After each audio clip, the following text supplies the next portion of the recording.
आइए मेरे दोस्तों, आवाज फिर सोहर मंगल लेकर के आ गए हैं और गौर से सुने। हमें आशा नहीं पूर्ण विश्वास है कि आप लोगों को जरूर पसंद आएगा। गौर से सुने।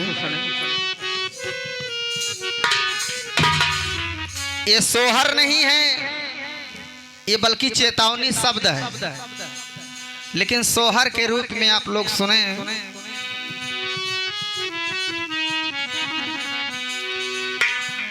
अरे सासु मार निसदीन बोलिया,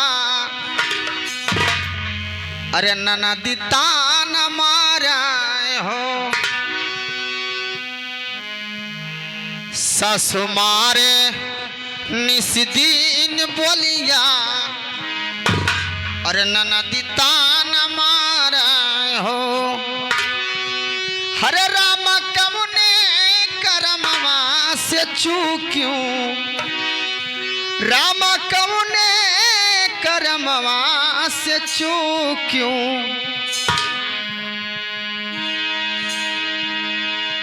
राम कमुने करमवा से चूक्यों, बलक नाही पाए हो।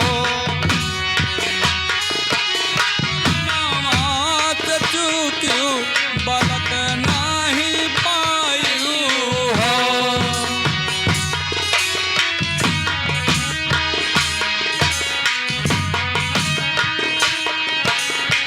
अरे रामा कौने करमवा से चूक्यों, बलक नाही पाई हो। रामा कौने करमवा से चूक्यों, बलक नाही पायू हो।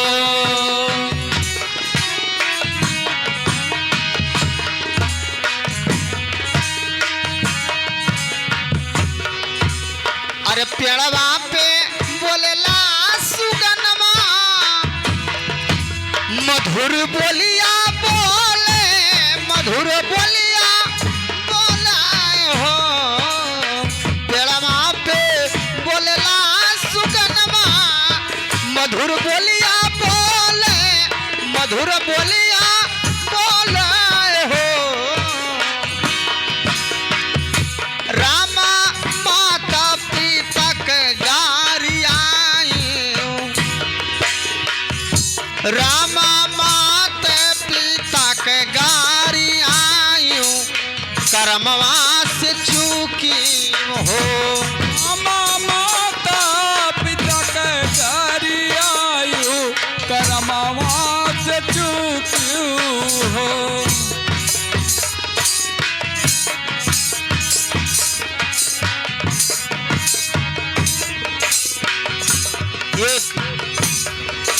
एक पंछी के रूप में भगवान परमात्मा समझा रहे हैं कि दुनिया संसार में माता पिता से बढ़कर के कोई भगवान नहीं है। दुनिया में माता पिता से बढ़ करके कोई भगवान नहीं है, लेकिन अपने माता पिता को जो गाली देता है वो बहुत बड़ा कर्म से अभागा होता है।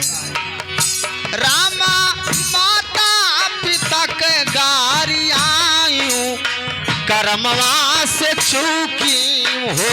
रामा माता पिता के गारी आयु, करमवा से चूक्यों हो।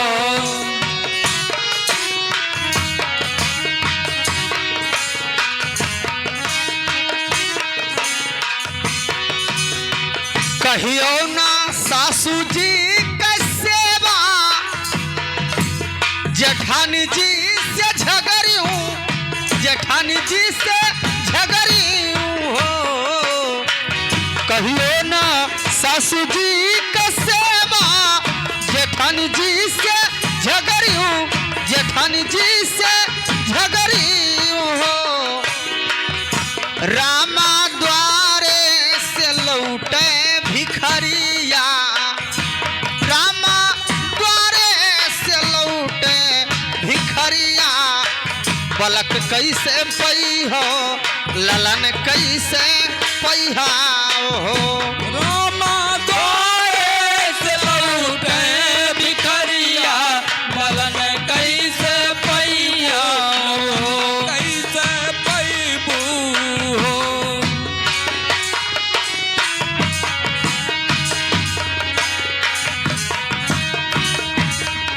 लेकिन वो स्त्री कहती क्या है कैसे भैया कि हे भगवान हे परमात्मा हमसे बहुत बड़ी चूक हो गई और बहुत बड़ा गलती हमने किया है, लेकिन इस गलती को आप क्षमा कर दो।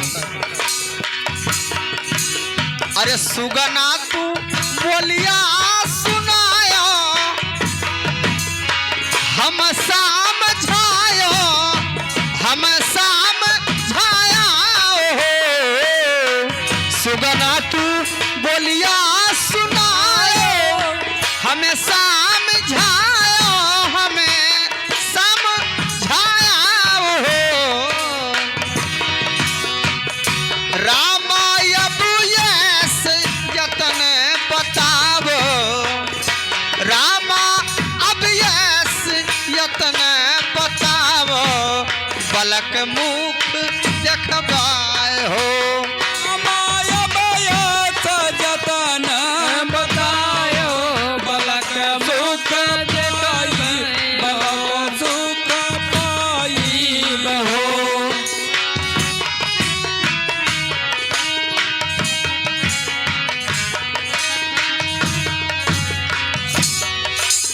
अरे नित उठ प्रातः नहाइबे सूरज पैया लागी सासु के पाग लागी ससुर पाग लागी हो नित उठ प्रातः नहाइबे सूरज पैया लागी सूरज पैया लागी न हो। अरे नित उठ रोजे नहाइबे सूरज पैया लागी सासु के पाग लागियो ससुर पाग लागियो राम भूखे क भोजन करइबे हम नंगे के बसतार हो रामा भूखे के भोजन करइबे और नंगे के बस्तर हो। भूखे के भोजन करइबे हम नंगे के बसतार हो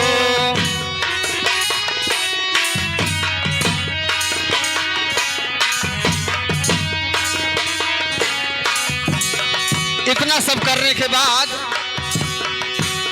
भगवान परमात्मा का ध्यान हुआ और उस स्त्री का मांग पूरा हुआ। भगवान ने अपने नेत्रों से देख लिया देखा और सोचा भी होता क्या है। एक माह बीतले दूसरे बीतल इतना सब करने के बाद एक माह बीतले दूसरे बीतल अरे तीन बीतल हो चार बीत गईला हो अरे रामा छठे गोड़ घराने भरोसा कुछ हो गईले हो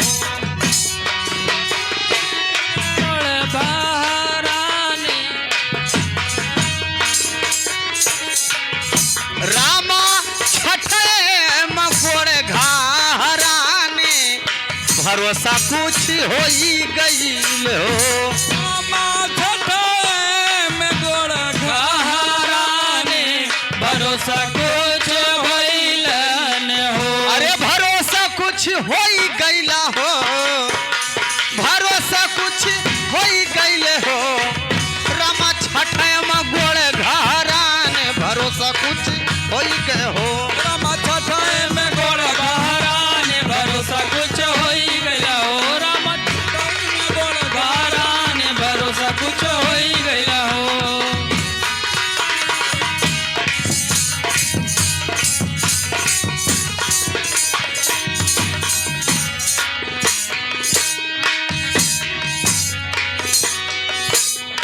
6 माह बीतल कि 7 बीतल 8 बीत गईला हो।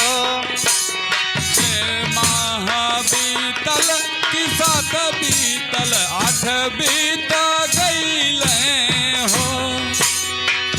अरे रामा लगते हो 9वें महीनमा, रामा लगते 9वें महीनमा, अरे बबुआ जन्म ली हो।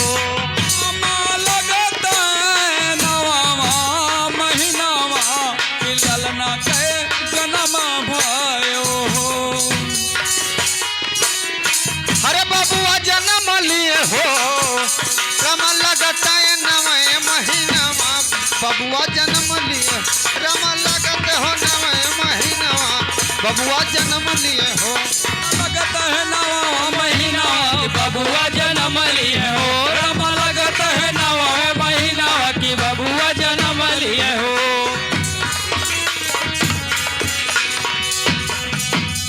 जे सोहार गावे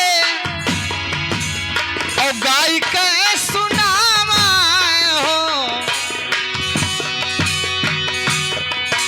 अरे जे सोहार गावे,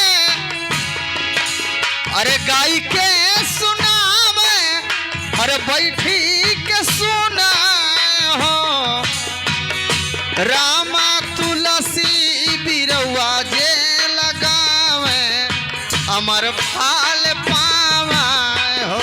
रामा तुलसी बिरवा जे, लगावे अमर फल पावाई हो। अरे रामा तुलसी बिरवा जे लगावे, अमर फल पावे हो। राम तुलसी बिरवा जे लगावे अमर फल पावे हो। राम तुलसी बिरवा जे लगावे अमर फल पावे हो। रामा तुलसी बिरवा जे लगावे, अमर फल